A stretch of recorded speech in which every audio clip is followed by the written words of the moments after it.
Kendrapara पट्टामुंडे block Madhubabu कल्याण मंडप ठारे ब्राह्मणी block गणसंग्राम समिति पक्षर बैठक अनुष्ठित हो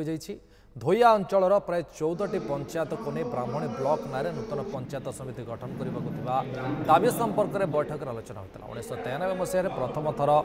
राज्य सरकार पाखरे दाबी उपस्थापन करा विभिन्न पर्यायर ब्राह्मणी ब्लॉक गणसंग्राम समिति पक्षर नूतन ब्लॉक गठन दाबी कर राज्य सरकार पक्षर मत प्रकाश पाइबा पर पुनर्बार ब्लॉक गठन अभियान आरंभ हो नूतन ब्लॉक में 14टी पंचायत अंतर्भुक्त होगा बैठक में सर्वसम्मति क्रमे निष्पत्ति नि राज्य सरकार पाखे दाबी रखा स्थिर कर चक्रधर दास अध्यक्षतार अनुष्ठित बैठक में सचित्र कुमार बेहुरा धनेश्वर प्रधान पूर्वतन ब्लॉक अध्यक्ष मानस रंजन सामल अभिमन्यु मल्लिक चित्तरंजन मल्लिक पार्थसारथी दास समेत व विशिष्ट व्यक्ति जोगदे मत रखिते खूब शीघ्र क्रियानुष्ठान कमिटी गठन कर आगामी कार्यपंथा स्थिर करने को बैठक में निष्पत्ति नि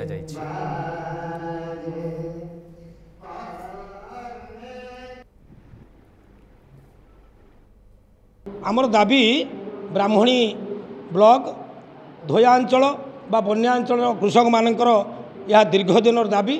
यह न्याय्य दाबी सरकार यह मानिने बोली मु आशा करुच्ची। सरकार को धन्यवाद देवी से एभली एक प्रयास चिंता करछंती निर्वाचन मंडली पुनर्गठन एवं ब्लॉक पुनर्गठन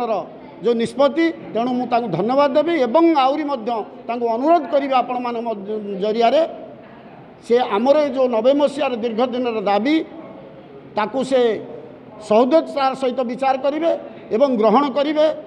करी आमको आमर न्याय प्रदान करेंगे आम विषम बंटन मुक्ति पाइबू केमिति भाव में धोइयारे गोटे ब्लॉक हम एवं आमर नार्य दाबी ब्राह्मणी ब्लॉक ताकू कहीं आमठू छड़े नहीं पारे ना